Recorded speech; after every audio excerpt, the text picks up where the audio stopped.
In this episode of Mighty Car Mods, we're working on one of the best cars ever made, other than a Volkswagen Up. It is the Nissan 180 SX. And in this episode, we are doing the last 5% to make this car excellent.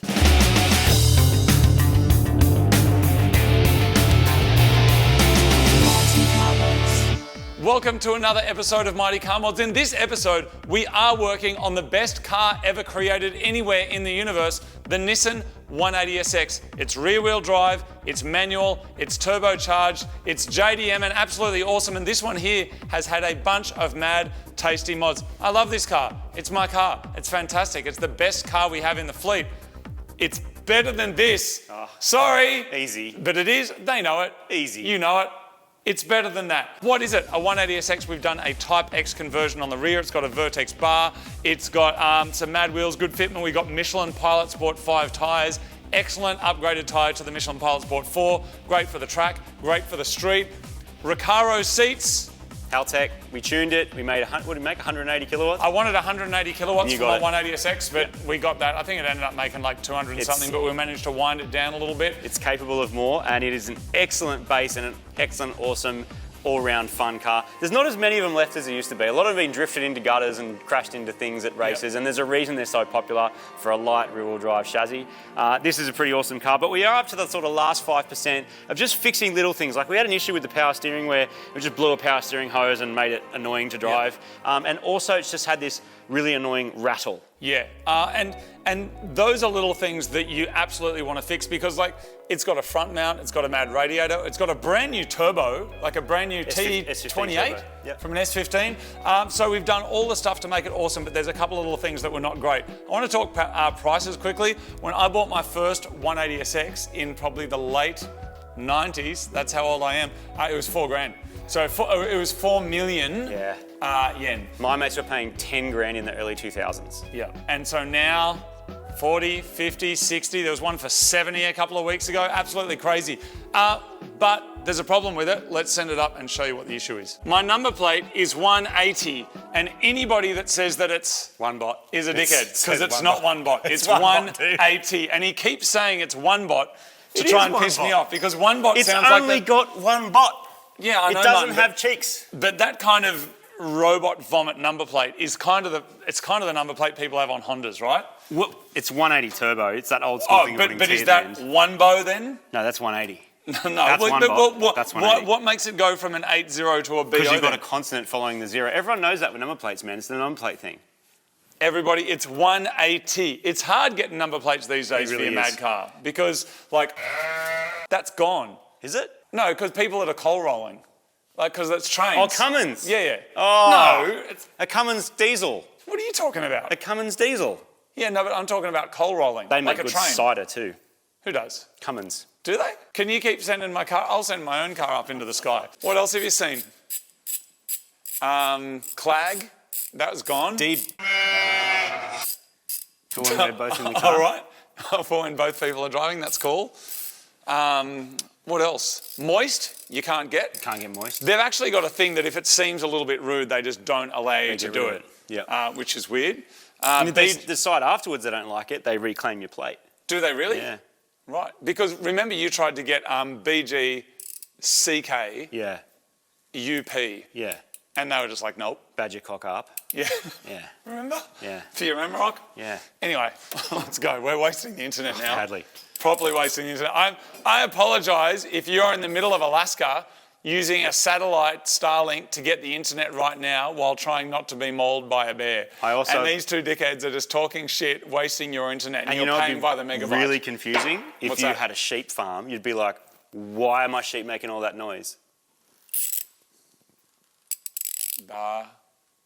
Just put the car up. Watch, ready? See? Now everyone with the sheep are like, all right, run noise. You know when we swear at magically bars, watch this. See? Yeah. And all you can hear is a sheep? Yeah. It's bizarre. Watch. That's a goat. What? Is it? Yeah. Are you shitting me? Yeah. This whole time I thought it was a sheep. Did ya? It's a goat. Yeah. Like when I go...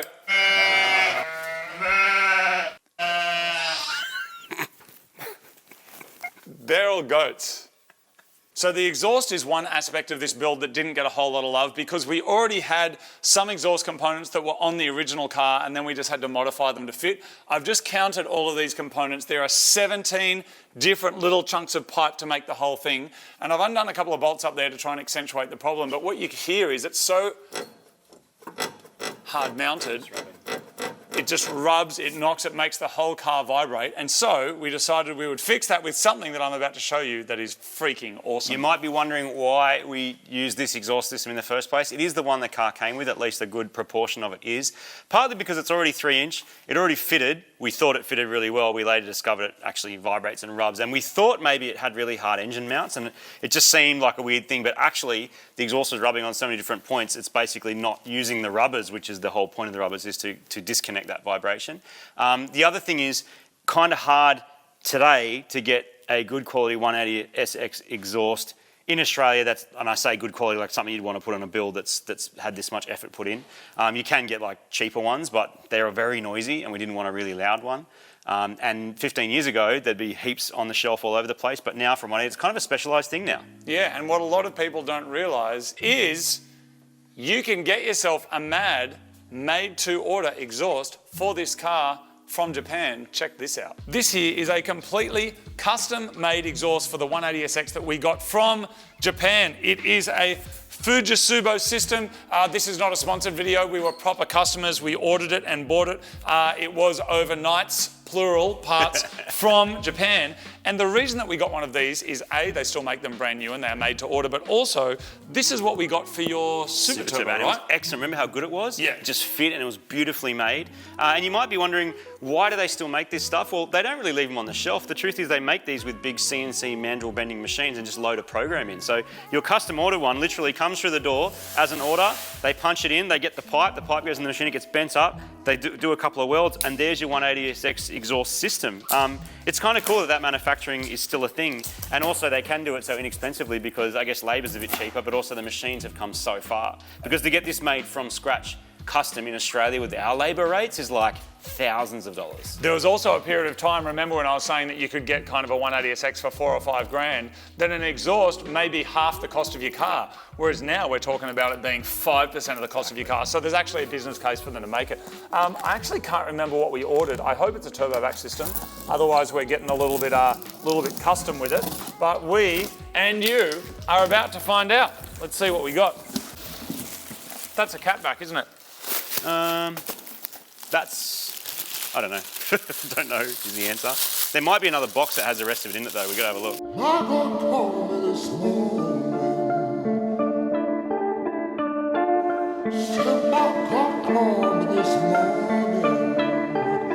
We've ended up with a catback system, which is okay because it means we'll be able to replace the main Frankenstein section of the pipe and make the Fujitsubo work with whatever is still left hanging off the turbo. It was actually a while ago that we ordered this exhaust, so I couldn't remember exactly what it was that we ordered. So that is a catback system, but we can add it to the dump here. It's already got a performance 3-inch system that's going from the turbo back anyway. So this bit and this bit is actually not shit. So we're going to keep all of that. The rest of it can go in the bin. And we're just going to make sure that it all fits up and particularly fits with our aftermarket bar because it's a Vertex bar. It's kind of, everything's a bit wider and bigger just to make sure that it fits. So we will leave this on here, take it off from there, put it up, see if it works, and we might have to fabricate some stuff or it might just fit. So let's find out together.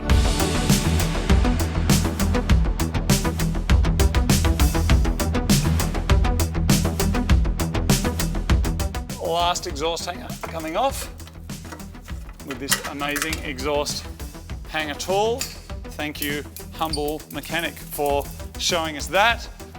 All right. What a weird exhaust that is. But Martin, you did a great job with some of this. Look at this.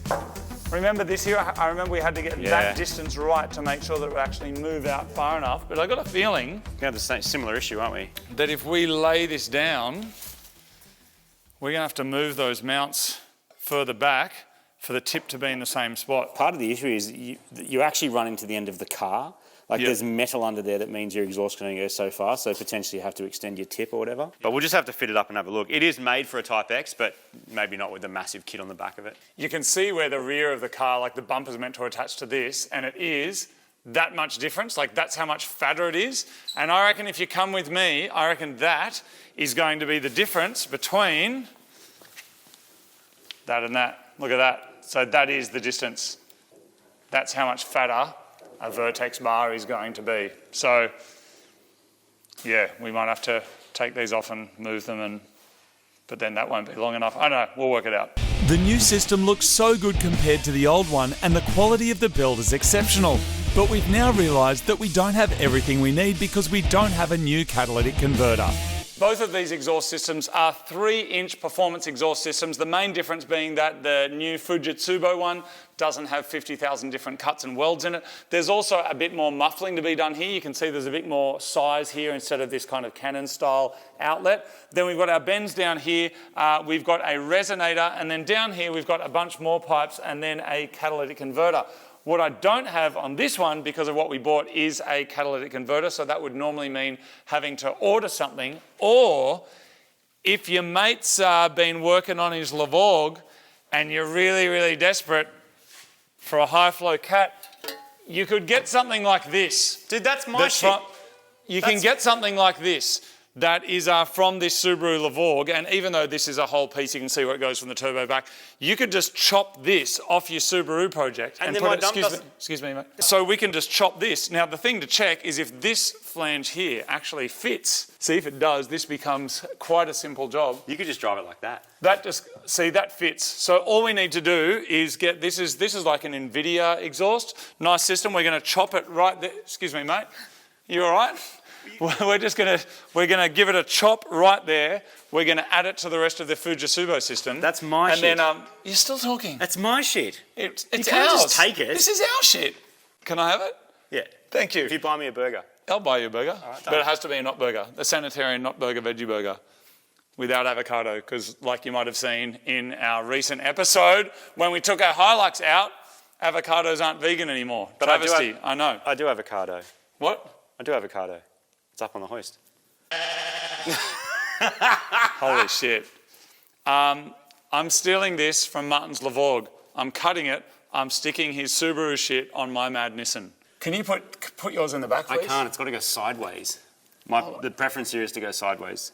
It's gonna slide in the best because it's got this hole's quite tight. I'm gonna put 2 in the front. Are you sticking your thumb in that one? Hold on. Stick your thumb in it, dude. Seriously. What does that mean? Put your thumb on the back and then push from the other side. side. I see what you're saying. Yeah. There you go. But can you? If I hold this big pipe and then. Can you just push from behind? Because trying. I'm holding my hands It there. needs Be to go careful you forward a don't bit. squash my fingers. It's very tight.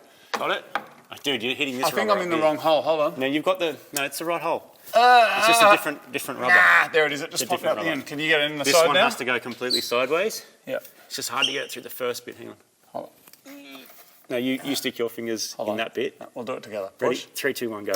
Yes. Dude, it's hanging there perfectly. There we go. That's great. So now let's Awesome. get the next piece on. Cool. Do we need to use the little the ring thing, this one? I'm assuming that's what it's for. It looks like a ring you put around the base of it and then sort of helps it. Why do they use that instead of like a gasket? I guess that is a gasket, right? You get a bit of movement on it. I'm guessing. Maybe we dropped something. All right. So Got some now bolts. that one's going to go. Oh no, that doesn't need a normal gasket because that is the gasket. Put that on, and then nut we on will this measure side. up the rest. Just fell out.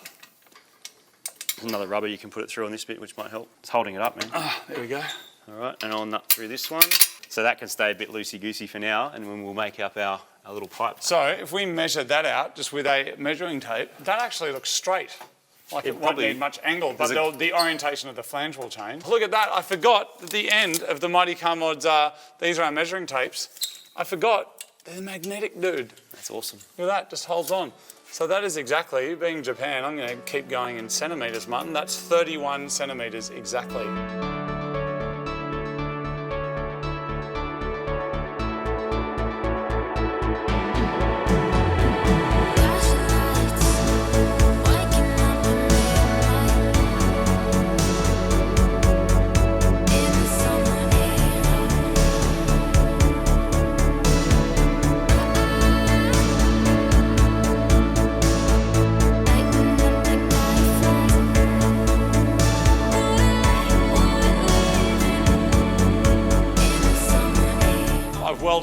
My welding is not fantastic, but it is functional and doesn't appear to have any holes in it where it can leak. So now we put the flange on it and then we can put it all back together.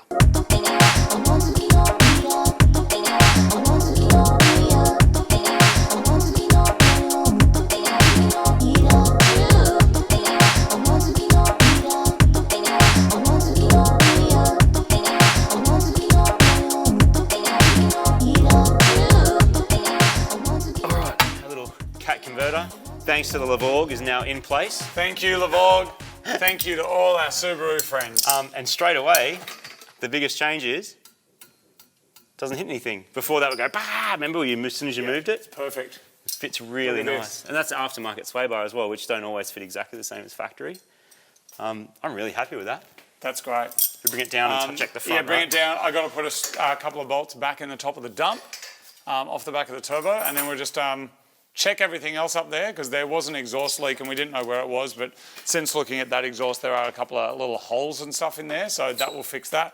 We'll check the front and then, yeah, happy days, people. Due to our fat aftermarket bumper bar, we're probably going to have to extend the tip, but for now we're going to finish the install so we can go for a test drive. The exhaust is on. We've spanner checked everything under here, just around the manifold, the dump and the turbo. So now, people, it's time to go for a drive, see what it sounds like.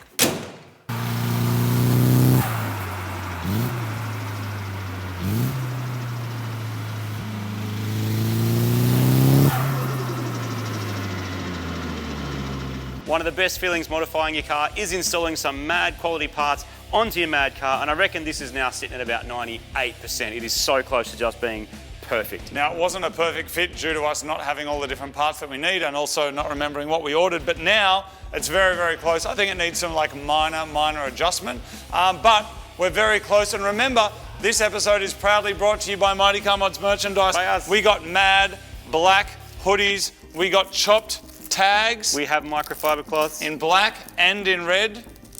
We've got lanyards in black and in red. What do you got there, air Martin? fresheners, both unicorn and chopped fingers. They both smell different, by the way. JDM cherry and JDM melon scent. JDM style cloth tape, cable ties. Some of my most favourite ones, cable ties, and also our measuring tape, which we use today. The super classy black ones. Martin, that's our alarm. Let's go. That's our turbo alarm. Let's go. We've got things arriving. Also, if you haven't seen it yet, Turbos and Temples 3 and the RX-7 book, we've got to go because that reminder is to remind us to go and pick up a thing that has just arrived for our next project. Let's go. The Peugeots and the Swifts are coming. You'll see them soon. They're just waiting on parts. See you next time. Bye.